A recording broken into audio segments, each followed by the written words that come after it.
Hey guys, welcome to Toxic Luck, our new channel. We're looking at it at different perspectives. One's a PC gamer, one's a PlayStation 4 fanatic. We're going to look at Star Wars Squadrons today. What did you think of it playing on the PlayStation? The first thing I thought on the PS4, the graphics looked really stunning, and to my shocking belief, it was running at a solid 60 frames per second. I am a big fan of the old Rogue Squadron games on the Nintendo 64 back in the day, made by Factor 5. Those games were pretty tough from what I can remember. I remember getting platinum medals in at least Rogue Squadron 2 and Rogue Leader, maybe not the original Rogue Squadron. So when I was coming into this game, I was really looking forward for a Rogue Squadron sequel. But this game is totally different. I think it is more of a sequel to Star Wars TIE Fighter.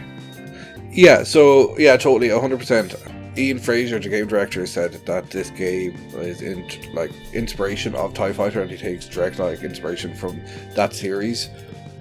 And in the game, I remember playing that game on MS-DOS and years ago, and it reminds me of it, the way that the style of done of the gameplay of going in, doing your mission, getting your briefing, and then just going straight out into this 3D virtual spaceship world where you're inside the cockpit and you're flying around, because it didn't have that third person view in the original games either. So I have that different background of Rogue Squadron where first person cockpit view, but you did have a choice of third person. And I don't know, that to me always felt more cinematic, but I do see the benefit in this, because there's a lot of moments you're like, it's really cool, when you're shooting someone down and then you fly through the explosion. I thought that was pretty cool, everything, the debris, the sound, it works pretty well. Initially I was very impressed with this game, but then the learning curve was atrocious, or I was terrible at it. The game controls is definitely I'd say challenging on a controller. So I was benefit. I had a mouse and keyboard. Even then, I needed to learn 5 or 6, 7 different controls on the keyboard to play it properly. And then on top of that, controlling with the mouse.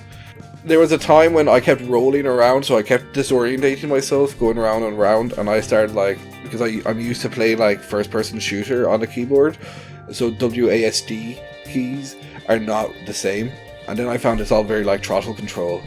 So yeah, I'd say that on the controller it is definitely challenging. It took me a while to get used to it. I mean, I'm still not sure that I got used to it. I always found some games are way too accessible. Okay, just a little rant here. Star Wars Battlefront 2, I thought the flying mechanics were, it looked amazing, but the flying mechanics, it was on autopilot all the time. Every time you shoot, it auto targets, when you get close to an enemy, or when you're aiming. I lost the fun in it. For that game, all I wanted was Battlefield 4 in space, and then they gave me this really user-friendly crap that everyone could play. They just made it really family orientated. I assume it's some dickhead move by EA, but after that I completely lost interest. I was like, this is not fun. The challenge is gone. But I feel here it might have gone a little too far. Yeah, on the pendulum. So you're oh, it's way too easy on this Battlefront, and I'm alright, let's make it extremely hard on this one. I have to say, when I was playing it, I did it until mission 5 or 6. It definitely took a while until I get the hang of it. And then in the missions on pilot difficulty, on the second easiest, I could go around and I'm quite confident now on it. But when I go into PvP play and I watch some streamers, they're doing really crazy maneuvers and doing everything, I'm how the hell do you do that? Because I get to really disorientated one, where I'm looking and where am I going? Am I going up or down, left or right? So what do you think the VR experience would be like? I'd say if you fully immerse yourself into with a VR helmet with a proper cockpit handle on throttle, the HOTAS setup, where you have a throttle on your feet to do your movement acceleration, and then actual joystick control, I'd say it'd be good fun with the VR helmet. definitely something to add to my collection of like stuff to buy when I get VR. You were saying like the engine is beautiful, like it's really stunning, it's absolutely gorgeous, and they use both in-game cinematics, but they also do some like pre-rendered cinematics throughout the missions. It's absolutely beautiful. When I hear it on VR, it's very like daunting, like contrast and change of it is very severe, and it completely puts some people off. Speaking of that, I came into some HDR issues on the PS4. Normally in every HDR game I play, there's a button somewhere in the menus that you could switch off HDR. The first thing I noticed is when these pre-rendered cutscenes popped out, the black levels are so bright that it was like, it's pretty much not black anymore. And then it really stick out like a sore thumb because they put the letterbox bars top and bottom, and then you know that the white levels are totally fucked. The baffling thing was there was nowhere I could find that you could turn it off. And then I came into a pretty annoying bug. I think it was on the prologue, which shocked me. At the very last video, you're supposed to follow the ship. When you get to a certain point, that ship starts following you around and you keep going in a circle, which is just ridiculous. That in any new game in a long time. So I was a bit shocked. But then restarting the whole mission, I think restarting checkpoint didn't work, and I found online that other people had the same problem, and it wasn't just the PS4 version. It seemed like people on the PC as well had the same problem. For a game that seems incredibly polished, I was shocked to find something like that. Those are the two problems I had, I think, graphics wise, that's for sure. But apart from that, the Frostbite engine, now this is the end of the generation. I remember the Frostbite engine and like running Battlefield 4, and I don't think the regular PS4 could even do 1080p at the time, but they really optimized it throughout the years, and now pretty sure the standard PS4 is running 1080p, and I think the PS4 Pro is running at somewhere between 1440p and 1800p. I think it's not a fixed resolution, it's a dynamic resolution.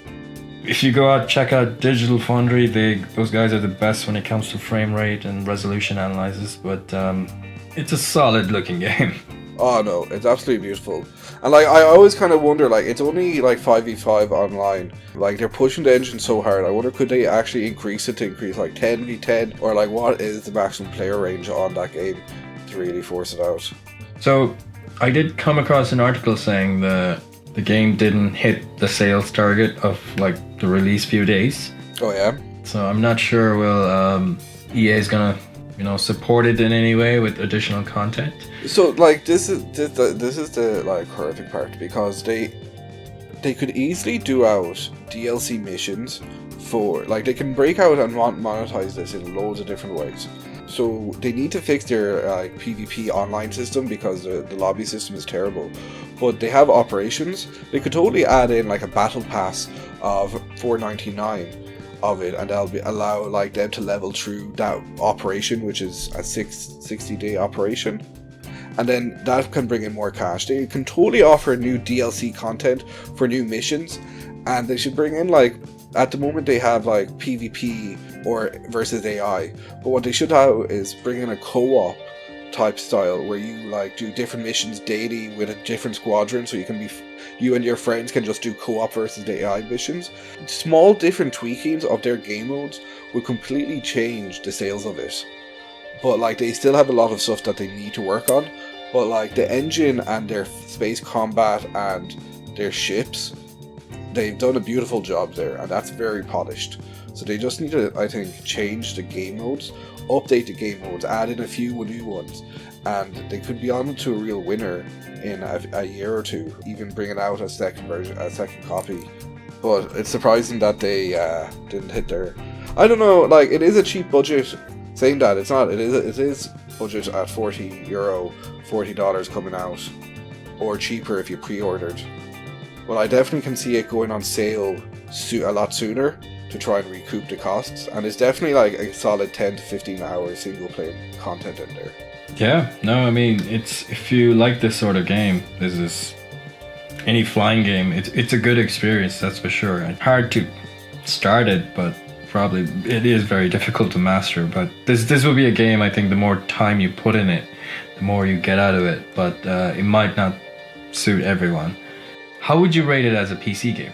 It's fun. If you buy all the accessories, if you had the equipment like VR, I think it would be totally worth the money to purchase it as a first day purchase.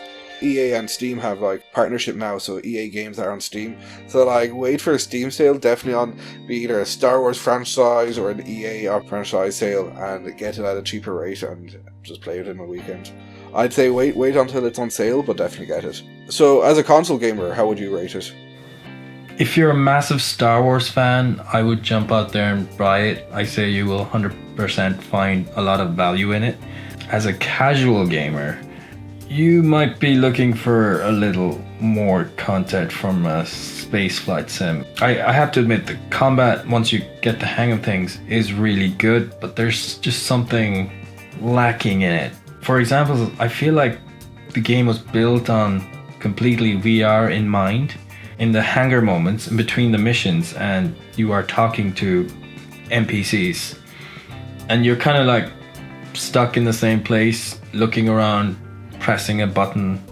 You have to go through a door, you look at the door, you press a button, you're in through it. It kind of felt like, a game from the late 90s, a point and click. They could have done a little more. If they were going to do a story, why bother with this middle bits? I mean, that part just felt real cheap to me. Something was missing throughout it. So I think on a super sale, if you're a casual gamer, you'll get some value out of it. And as a Star Wars player, I think you will enjoy it more, but you probably feel a bit empty afterwards. Like, I agree. Do you know, with the hangar and everything, I totally agree. Like, the VR in was kind of probably made in mind, but also I've been racking with that thought. It is a €40 game. We're not doing an RPG element-esque. It is cheesy that you could only literally click and go into the hangar briefing room, get your briefing, go back to the hangar, do your mission. But the real content of the game was the fighting and the space battles and all of that pretty stuff. So the EA servers are really buggy. So you try and join a match, you have to be in a lobby with 5 other people, and then it's a 2-minute countdown. And if a person leaves in that time, they don't find a new person. Your match gets still played, but it's a 5v4 or a 3v4 or whatever happens. And if you want to play in ranked mode, you need to play 10 placement matches. But if someone leaves, it doesn't count to your MMR rating, so it never gets counted. So I think I've played maybe 12 to 15 online games, and I've only completed 4 placement matches because of the buggy ass system. If they wanted to do well, they need to improve that. If you like the content, guys, just please subscribe. We're testing this out. Just 2 guys having a bit of fun. Leave a comment, click the bell, press the like button. Thanks.